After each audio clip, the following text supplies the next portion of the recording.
Dear guests, dear colleagues, good morning. We welcome you at the International Multimedia Press Center of the International Information Agency Rossiya Segodnya. Dear colleagues, allow me to introduce our guest to you. Extraordinary and plenipotentiary Ambassador of the Republic of Philippines to the Russian Federation, His Excellency Mr. Carlos Sorreta.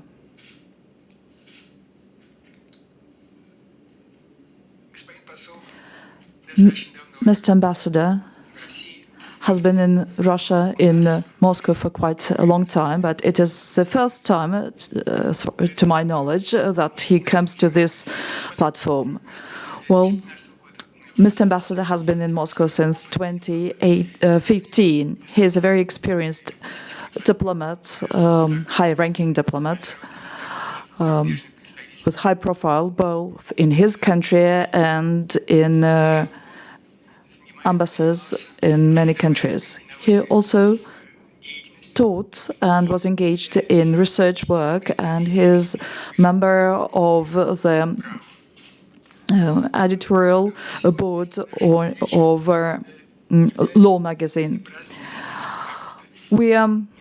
The country is about to celebrate the Independent Day that happened on the 12th of June in 1898. The same day, we also celebrate the Independent Day.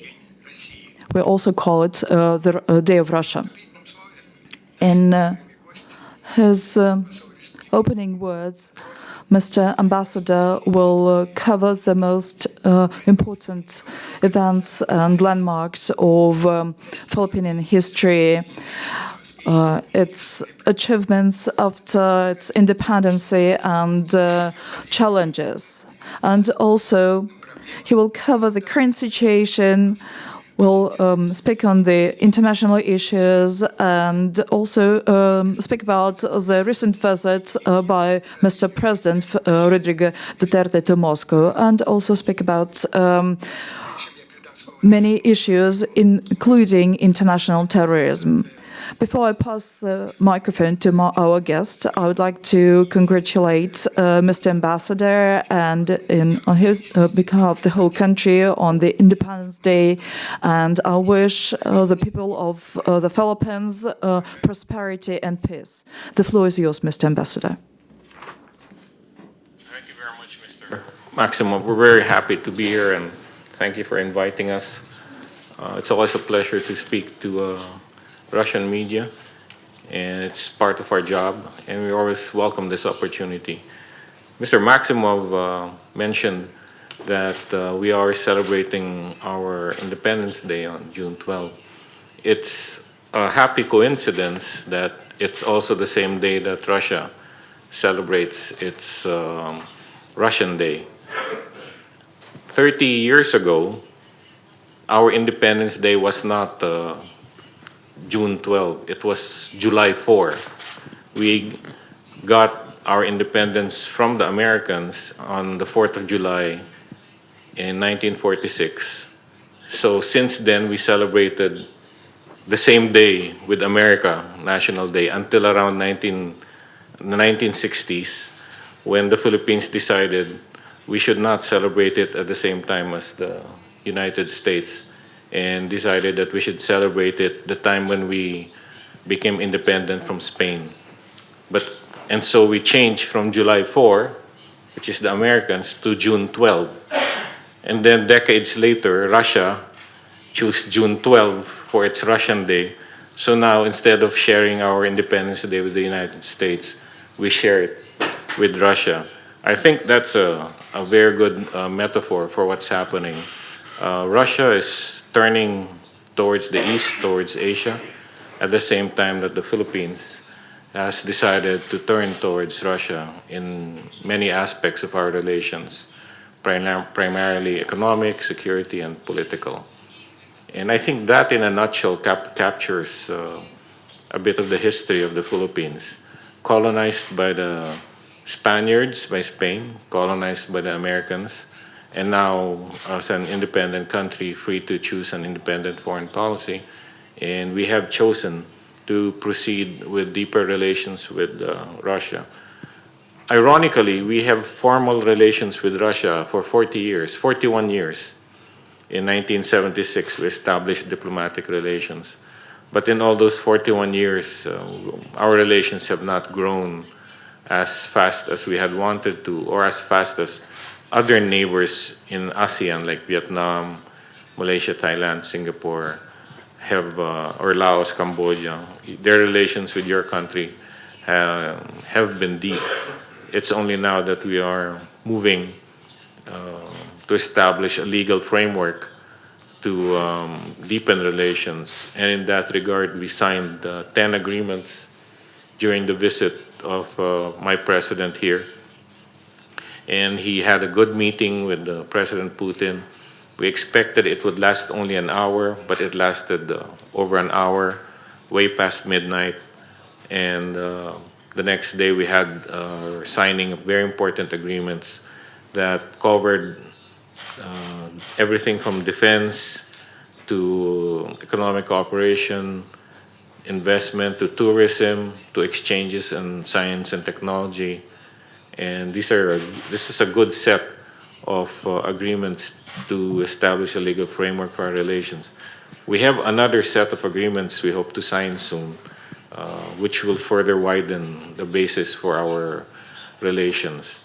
One of the more important things, as Mr. Maximov discussed, was the prospects of cooperation for fighting terrorism.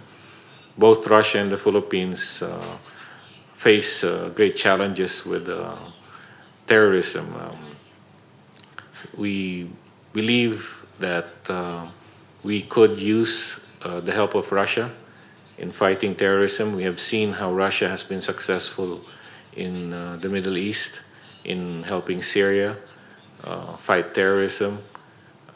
We have right now, this day, terrorist activity in our country. That's why my president had to cut his visit short when he was here in Russia. And on that aspect, we have Mr. Patrushev, President of your Security Council, visited in February.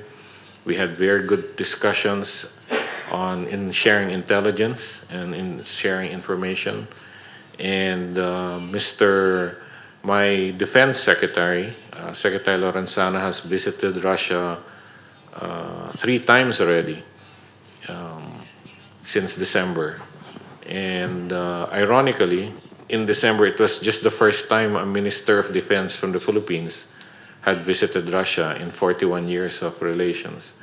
And our discussions are focusing on cooperation in strengthening our defense capabilities to counter the terrorist threats.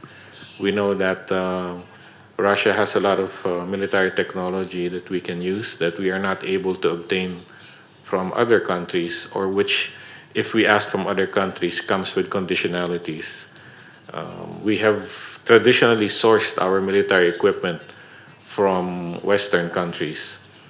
And the nice thing about the military equipment from Russia, Russia will sell it to us, but there's no strings attached. There's no requirement on human rights, or Russia trusts the Philippines to use the equipment properly. So that's one of the advantages. And we are quickly realizing, Mr. Maximov, that the equipment of Russia, although we're not familiar with it, is really world-class, and the prices are excellent. The financing terms are very liberal. So we are now, there should be soon, hopefully before the end of the year, some solid transactions concluded. In terms of the economy, the Philippines continues to grow. It's a very fast-growing economy. And to continue that growth, we realize we have to diversify. We just cannot rely on our regular or traditional markets. We do have good economic partnerships with in Asia and the United States and Europe. But to be able to continue to grow, we need to open up with Russia, which is the 10th largest economy in the world. We cannot. Russia is a difficult country to ignore if you want to grow, particularly in terms of our growth makes us energy hungry. We import about 90% of our energy. We have some natural gas, we do thermal, and we also have some hydroelectric. But in terms of industrial growth, we are going to need a massive infusion of energy, and we look to Russia for that kind of partnership. Beyond fossil fuels, even newer technologies for energy. And we also see Russia as an important source for some of the products that are in demand in the Philippines, like food products, pork, chicken. We import a lot of that. We import a lot of wheat, so these are things we need from Russia. And in terms of exports, we hope to break into your banana market. Our studies show that Russians like bananas a lot.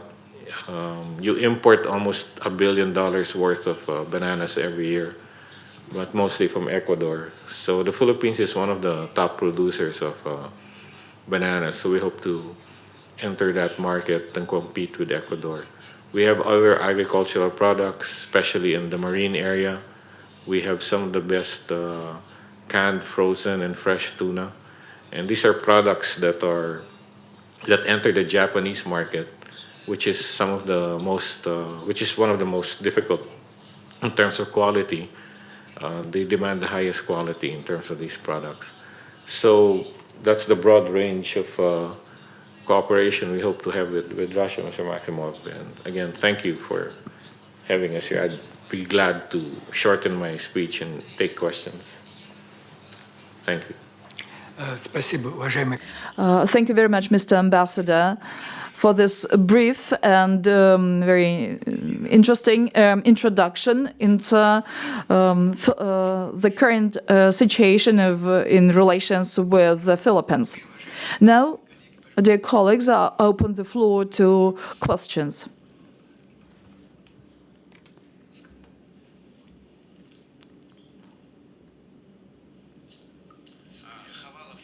Halawa Faiz from Syria.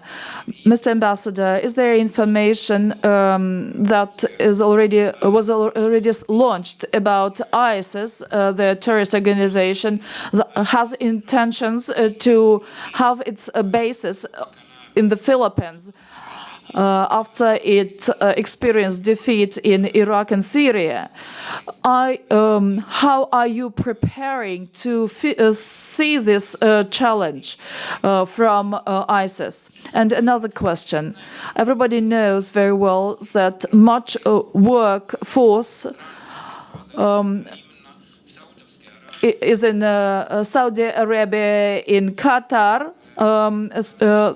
with whom and a movement of workforce towards Qatar was stopped yesterday. And work against terrorism must be done in two ways. First, to combat its ideology, and second, to combat its on the military front. But the military action showed that it comes from Saudi Arabia, from Arab countries. Thank you very much. On the issue of what's happening in the Middle East, for the Philippines, the safety of Filipinos is number one concern. So as a precautionary measure, we have stopped deployment to Qatar. However, we modified that, and we are allowing those who already work in Qatar, who were in the Philippines vacationing, to go back to Qatar. We are very concerned with what's happening in the Middle East. We have almost about 1.5 million Filipinos in the entire Middle East, and it is our major supplier of oil. we only import about $1 billion worth of oil from Russia, but much, much more from the Middle East. So the stability of the Middle East is very important to us. Now, in terms of what's happening, the debate, we feel that there's much that the countries in the region can do in terms of solving this by discussing. We would be very, very concerned if if things turn military, if discussions are halted and the use of force enters into the picture.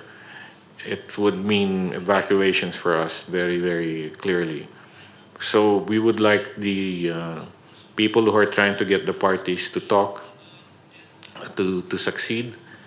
We have no comment as a country on the accusations on supporting of terrorism. So that much I can say on the issue of the Middle East.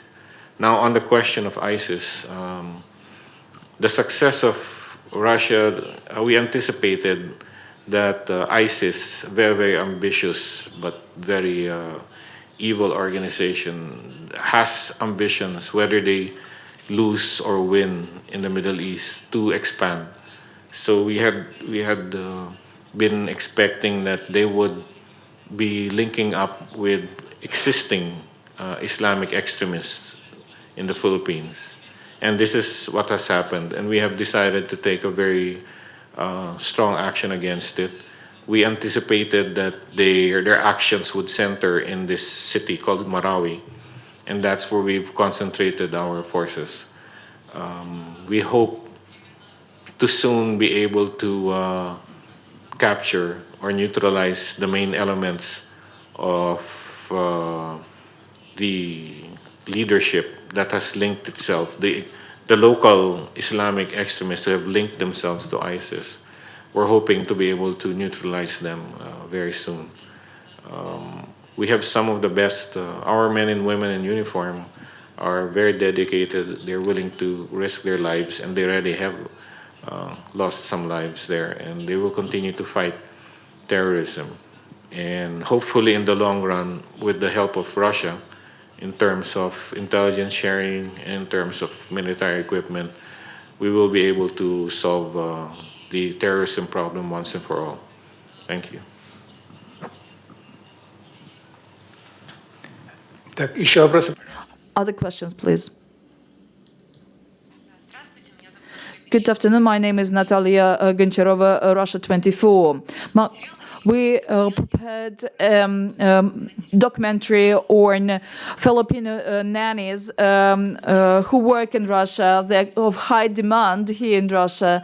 So owners of the this agency, staff agency, say that they're quite often deceived. There are raids by immigration forces who identify women from Philippines who stay here illegally, 20, 15 people in one apartment, because they were deceived and they were not given proper documents. What do you know about this? Maybe people start turning to you with this issue. And I have another question that will come later.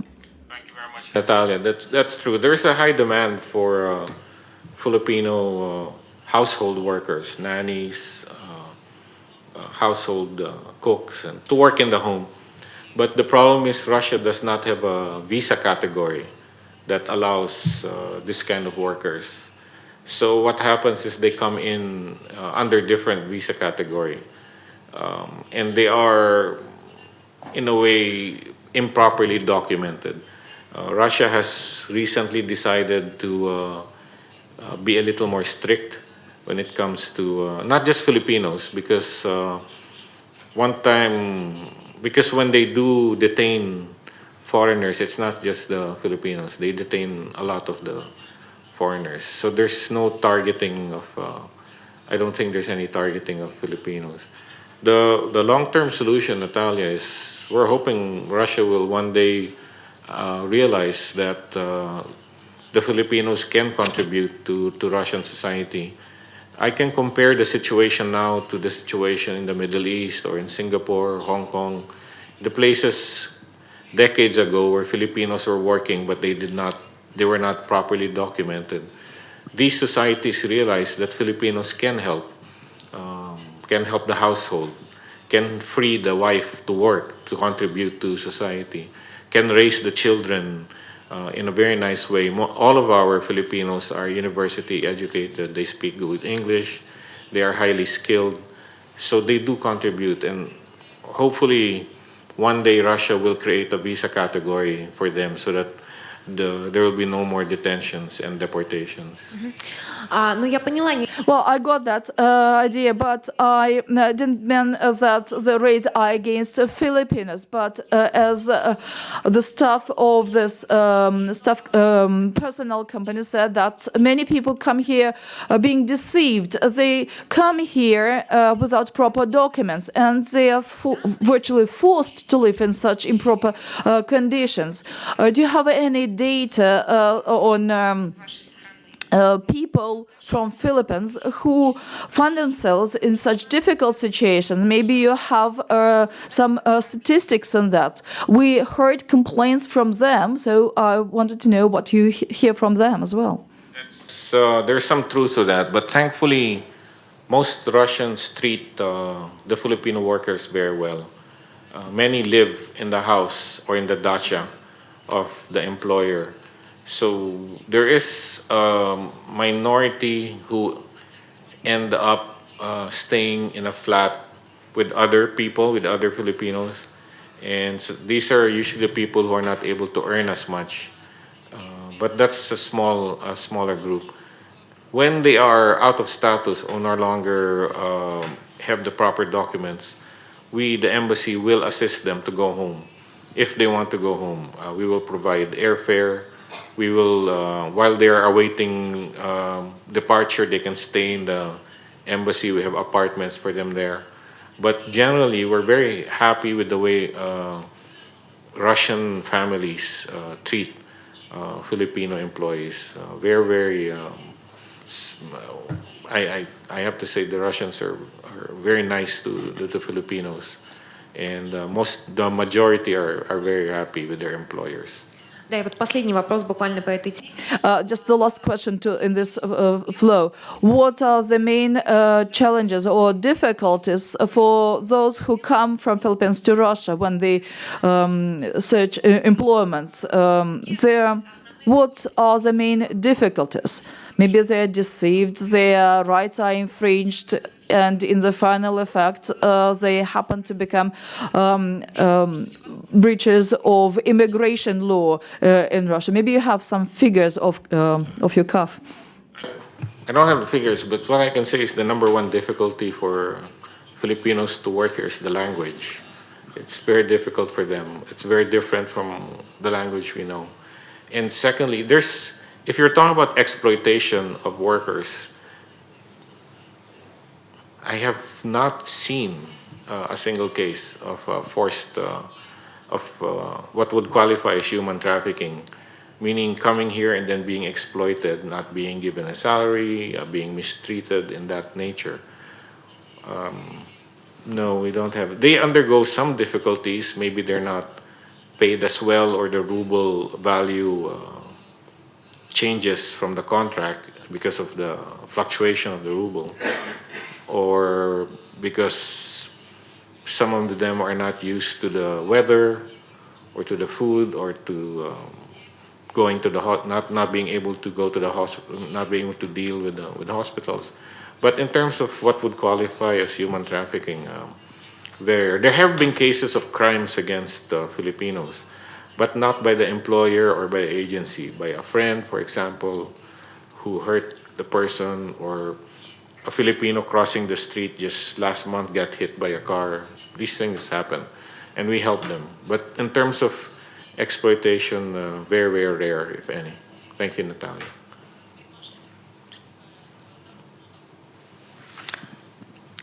Еще вопросы? Any other questions?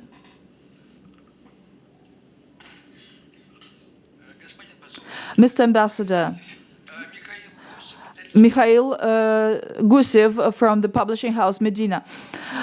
You mentioned the attack on Malawi, and I would like to get back to that. That was a well-prepared attack. Relative analysis, there were many redeployments with the current level or technical level. It is not difficult to track their relocations. What is the main challenge for the Philippines of fighting the extremists? And I will join my Syrian colleague and ask the following. The most active expansion of Islamic terrorism is happening towards Southeast Asia and to the Philippines in particular.